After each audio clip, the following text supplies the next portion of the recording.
Aujourd'hui, les gens parlent généralement d'entrepreneuriat. En fait, il y a une mode aujourd'hui, c'est le mot entrepreneuriat, start-up, CEO, réussite, marketing. Et je trouve qu'aujourd'hui, je trouve de plus en plus la chose bonne. Ce n'est pas mauvais, c'est une très bonne chose d'ailleurs de faire la promotion de l'entrepreneuriat. Mais je trouve que l'entrepreneuriat a fait que les États ont démissionné de leur rôle régalien qui est de trouver un emploi décent à la jeunesse. Mais ça, c'est une autre paire de manches. Aujourd'hui, je voulais partager avec vous mon retour d'expérience dans mon parcours d'entrepreneur. J'avoue que j'ai commencé l'entrepreneuriat depuis, à peu près 20 ans. Depuis la classe de 4e, je m'essayais en entrepreneuriat sans savoir que j'étais déjà entrepreneur. Et pour tout vous dire, ça n'a pas toujours été un parcours joyeux, ça a été rempli d'embûches. Et je trouve qu'aujourd'hui, on ne dit pas assez la vérité aux jeunes. On veut que les jeunes aillent à l'entrepreneuriat. Derrière l'entrepreneuriat, c'est prôné par des gens qui n'ont jamais créé une seule boutique, et qui n'ont jamais créé ou vendu quelque chose, créé une entreprise. Et je trouve qu'on ne dit pas la vérité aux gens. Dans cette vidéo, loin de moi l'idée de donner des leçons aux gens. Je veux juste partager mon retour d'expérience, les erreurs que moi j'ai eu à faire et qui m'ont le plus coûté dans le business. Et si aujourd'hui vous êtes jeune, vous êtes vieux, je ne sais pas quel est votre âge, si vous voulez vous lancer dans le business, vous devez tenir compte de ça pour pouvoir vous lancer. Et je dirais la première chose que j'ai appris dans la douleur, que la première erreur que j'ai eu à faire, c'est de croire que le business était fait pour les personnes, pour les enfants de cœur.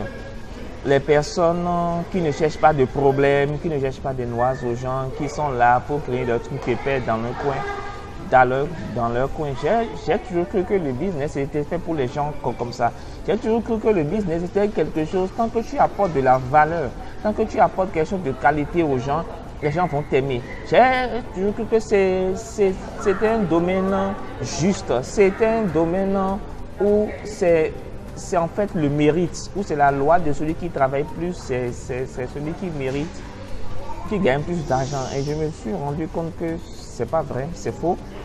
Parce que dans ce domaine-là, dans ce métier-là, tu te rends compte finalement que c'est ceux à qui tu as fait le plus de faveurs. Par exemple en termes de formation ou pour des offres d'investissement, tout ce que tu veux, les gens à qui tu as fait le plus de bien, à qui tu as fait le plus de faveur, que tu as formé et que tu as bâti carrément, c'est beaucoup plus eux qui se retournent contre toi. C'est des gens qui n'étaient rien, des gens qui te suppliaient à la limite. Par exemple, des gens viennent te voir pour pouvoir suivre une formation. Tu lances une formation, les gens n'ont pas les moyens. Ils savent qu'ils n'ont pas les moyens. Ils viennent te voir, ils te supplient. Ils disent, pardon, prends-moi. Ou ils n'ont pas beaucoup d'argent. Ils veulent investir. Ils viennent te voir et disent, bon, écoute, je n'ai pas beaucoup d'argent. Tu refuses, ils te supplient. Tu finis par prendre par pitié. Tu veux l'aider. Et donc, ce sont ces gens-là qui sont les premiers à se retourner contre toi lorsque tu fais face à des difficultés, où tu as des imprévus, où tu as des situations qui t'obligent à changer de stratégie, où tu as quelques blocages. Ça arrive, la vie d'entrepreneur, c'est ça, tu ne peux pas tout prévoir à l'avance. Donc, lorsque tu as de ces genres de difficultés, c'est les premiers qui te suppliaient avant, qui n'étaient rien, que tu as pris par la main, que tu as pris par la main, et à qui tu as fait le plus de bien, le plus de faveur, que tu as transformé en quelqu'un. Ce sont ces gens-là aujourd'hui qui se retournent contre toi. Donc, le business, finalement, ce n'est pas une question d'enfant de cœur. Le monde du business, c'est le monde le plus injuste. Et ce n'est pas le monde où c'est celui qui travaille plus qui gagne de l'argent. Ce n'est pas le monde où c'est celui qui est le plus compétent qui gagne de l'argent. C'est un monde totalement injuste où c'est celui qui vend le plus, c'est celui qui fait le plus rêver les gens qui gagne de l'argent. Ce n'est pas un monde d'enfant de cœur. Et moi, je l'ai appris à mes dépens, je l'ai appris dans la douleur. Je l'ai appris quand même. La deuxième erreur que j'ai eu à faire, que j'ai appris à mes dépens dans la douleur, c'est que j'ai appris aujourd'hui Et c'est une erreur qui m'a vraiment le plus coûté. C'est l'une des erreurs, je dirais, en termes de proportion, c'est l'erreur qui m'a le plus coûté, c'est d'avoir fait des contrats, des partenariats, d'avoir fait affaire avec des gens sans signer de contrat. Et aujourd'hui, ne vous arrêtez plus, ne traitez jamais affaire avec quelqu'un sans un contrat écrit, pas un contrat verbal. Quand c'est verbal, les gens sont capables de pouvoir changer de version. D'accord? À la limite, les discussions sur WhatsApp, sur les réseaux sociaux, ça peut servir de preuve.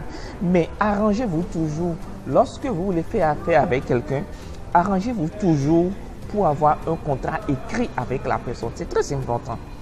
Très, très, très, très important. Moi, ça m'est arrivé par 2 fois l'année passée, cette année, où sous prétexte que j'étais ami avec la personne, l'année passée par exemple, la personne est venue me présenter un business d'investissement dans l'agro-business et tout. J'ai engagé des amis dedans. Et quand ça a tourné au vinaigre, il a voulu se désengager, il a changé de version, il a voulu m'enfoncer et tout. J'ai dû l'enfermer, j'ai dû envoyer le procès, enfin l'affaire devant la justice qui est toujours pendant devant la justice actuellement, qui va connaître son épilogue dans quelques jours. Et je vais gagner par la grâce de Dieu.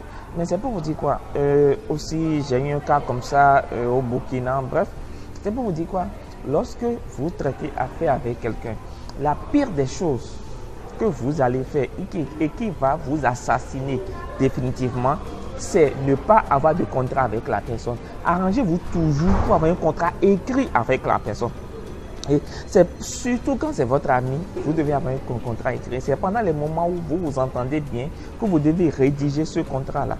Troisième chose que j'ai appris dans la douleur, troisième erreur qui m'a le plus coûté, que j'ai appris dans la douleur, ça va vous étonner, mais c'est la loi du talion. Il faut toujours, dans le business, il faut toujours rendre coup pour coup. Lorsque tu reçois des coups, ne reste jamais silencieux. Ne reste jamais sans réaction. Apprends à donner des coups, mais de façon élégante. Apprends à donner des coups de la façon dont tu reçois. Encaisse les coups. Dans la vie, on encaisse tous des coups. Devenant de 1 sur Y personne, encaisse les coups. Mais au grand jamais, ne reste silencieux. Donne encore des coups beaucoup plus élevés que les coups que tu as reçus. Ne reste jamais sans réaction. Le business, c'est un monde de loups, c'est un monde de requins, c'est un monde sans pitié. C'est un monde, moi par exemple au Burkina, j'ai découvert récemment, j'ai été au Burkina pour lancer une activité. Je me suis rendu compte qu'on m'a envoyé 2 espions. Il y a 2 concurrents qui m'ont envoyé 2 différents espions dans mon équipe rapprochée. Vous imaginez, et des gens que je connais très bien. Donc, dans ces cas d'espèce, tu fais quoi? Tu es censé donner des coups. Et tu dois donner des coups. J'ai donné des coups. Ça m'est revenu, j'en ai donné. C'est comme ça que ça se passe. Donc, ne jamais laisser quelqu'un te donner des coups impunément. Par exemple, il y a des gens qui viennent te voir, qui s'inscrivent chez toi pour suivre une de tes formations. Le problème, c'est que tu les formes, tu les suis, tu les coaches, mais ils ne travaillent jamais à la maison eux-mêmes. Ils ne font pas les exercices que tu leur donnes. Et c'est les premiers qui trouvent toujours que tu n'es pas bon, que tu es incompétent, que tu ne donnes pas bien les coups et tout. Alors que c'est le problème. Donc, apprends à donner des coups, mais de façon élégante. Moi, la meilleure manière pour moi de donner des coups, c'est de faire ce que tu n'attends pas de moi dans un délai record de te prouver que toi, tu es un petit. D'accord? C'est-à-dire que je venais te défier frontalement dans ton environnement, dans ton pays, dans ton domaine, et je vais te prouver que tu n'es rien, que tu n'as rien, que tu ne seras jamais rien. C'est comme ça que ça se passe. 4e conseil que j'ai à vous donner et qui m'a aussi suffisamment appris, qui m'a suffisamment coûté, c'est qu'il faut toujours prier. Apprenez dès aujourd'hui à prier sans cesse. Qu'est-ce que je mets dans prier sans cesse? Moi, par exemple, généralement, j'ai toujours un écouteur dans mes oreilles. Pourquoi j'ai un écouteur dans mes oreilles? Ce n'est pas pour écouter des chansons de coupé décalé, non. C'est pour écouter soit des formations, ou soit du gospel. Je suis toujours dans une atmosphère de prière. Je suis toujours dans une sensation de prière. Ce qui fait que généralement, un mal arrive difficilement à m'attaquer. On arrive difficilement à m'atteindre. Pour le simple fait que je baigne dans une atmosphère de prière. Vous devez apprendre à prier régulièrement, à toujours prier, à prier sans cesse. Quelle que soit votre religion. Cinquième conseil qui m'a le plus aussi coûté, c'est que aujourd'hui, j'ai appris en fait tout ce que je vous dis aujourd'hui. Personne ne m'a donné ces conseils au départ. Je les ai appris sur le tas et je les ai appris à mes dépens. C'est d'avoir un conseil juridique. Si vous êtes entrepreneur, si vous êtes CEO, si vous êtes start-upper, tout ce que vous voulez, vous devez avoir un ou des conseils juridiques. Par exemple, vous devez avoir un avocat ou un huissier ou un notaire ou tout ce que vous voulez. Quelqu'un qui vous oriente dans vos choix de business. Ça vous empêche de tomber bêtement sous le coup de la loi et de vous faire coffrer. Parce que je vais vous dire un truc. Dans nos pays africains, la loi ne protège pas les entrepreneurs. La loi protège plus le client que les entrepreneurs. Et donc un entrepreneur qui veut te faire un client qui veut te faire du mal ou un concurrent qui veut passer par un client pour te faire du mal, c'est vite fait. On utilise les failles de la loi que tu as omis et on te rentre dedans et puis tu es totalement cuit. Ensuite, vous devez, ce que je vais vous dire là, je l'ai compris tôt, j'ai vraiment pas eu de problème avec ça.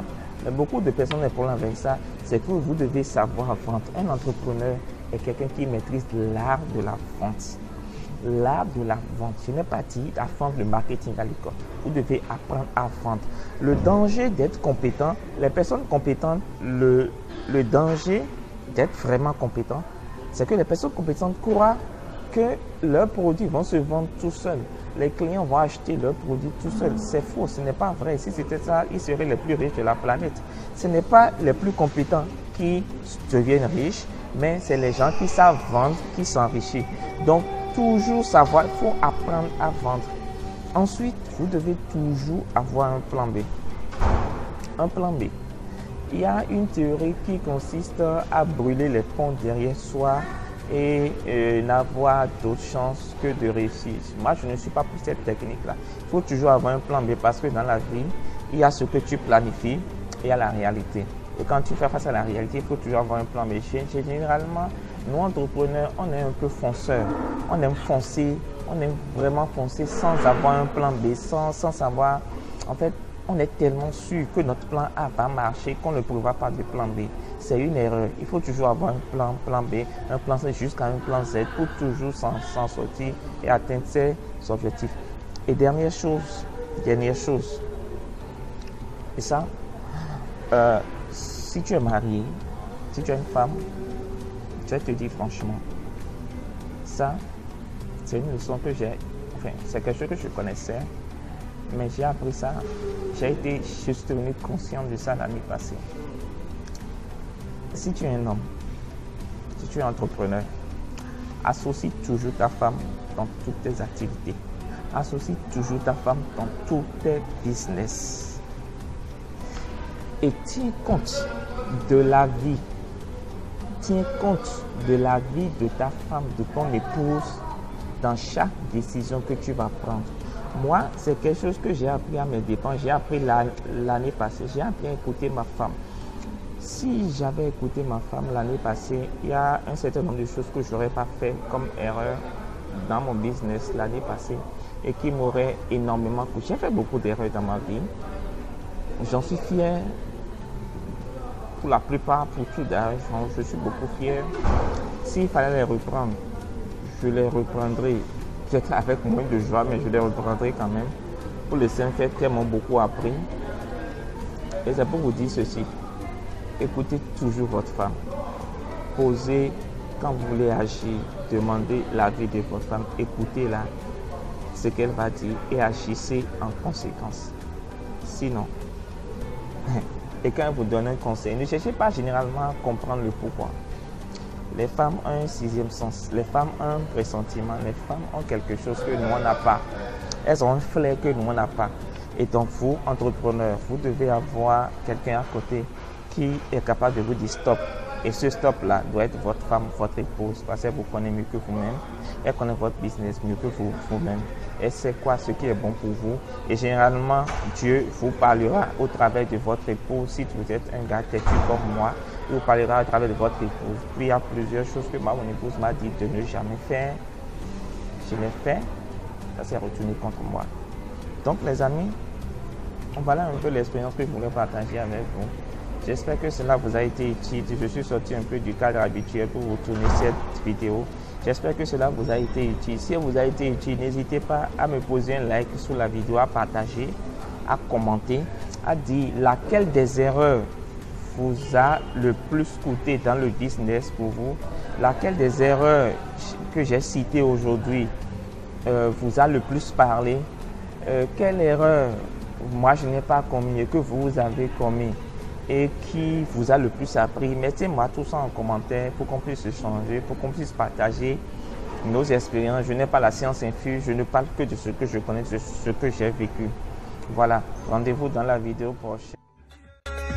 Ma vie est une bénédiction. Un enfant de Dieu ne peut jamais échouer.